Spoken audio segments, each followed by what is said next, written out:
ଗୁପ୍ତ ପାପ ରଖିକି ଲାଇଫରେ ଗୁପ୍ତ ପାପ ଥାଇକି ପ୍ରପୋଜ ନେଲେ ପାଗଳ ମନ୍ଦ ଆତ୍ମା ଧରିଦେବ। ଗୁପ୍ତ ପାପ ରଖିକି ଆତ୍ମାରେ ପୂର୍ଣ୍ଣ ହେବା ପାଇଁ ଚେଷ୍ଟା କଲେ ନାଟକ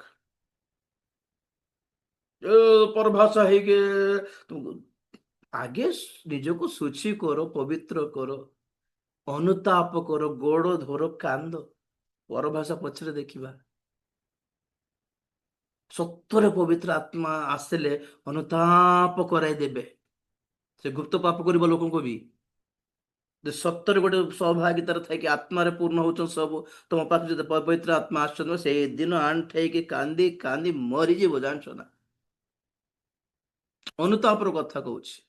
ଏତେ କାନ୍ଦିବ, କେତେ ଜଣଙ୍କୁ ଦେଖେ ମୁଁ ପ୍ରାର୍ଥନା ବି ସରିଯାଏ, ଲୋକମାନେ ଉଠି ଚାଲି ଯାଆନ୍ତି, କିନ୍ତୁ କେତେ ଜଣ ସେଠି ଥାଇକି କାନ୍ଦି କାନ୍ଦି ଥିବେ। ଏତେ ଲମ୍ବ ଅନୁତାପ କରିବେ କେତେ ଲୋକ। ପ୍ରଭୁ କ୍ଷମା କରି, ଜଣଙ୍କ ଭାଇକୁ ଦେଖିଲି ପୁରା ପୁରା କାନ୍ଦି ପକଉଛି, ପାଟିରୁ ଛେପ ବାହାରି ପଡୁଛି, କେମିତି ହେଇଯାଉଛି ଖାଲି କ୍ଷମା ମାଗିବା ପାଇଁ। ସତରେ ପ୍ରଭୁଙ୍କ ଗୋଡ ପାଖରେ ପଡିଲେ କେମିତି କାନ୍ଦିବ, ସେମିତି କାନ୍ଦୁଥିଲା ଜଣେ ଭାଇ। ପରଭାଷା କଥା ହେବା ଲୋକଙ୍କ ଠାରୁ ଆଙ୍କୁ ବେଶୀ ମାନିବି ମୁଁ, ଯେ ଅନୁତାପ କଲା ସତରେ ପବିତ୍ର ଆତ୍ମା ସେଠି ଅଛନ୍ତି ବୋଲି ଅର୍ଥ।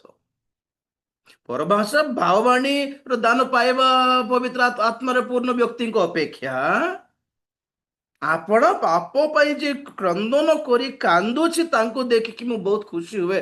ମୁଁ ମାନି ନିଏ କି ସତରେ ଏଇଟା ପବିତ୍ର ଆତ୍ମା ବୋଲି।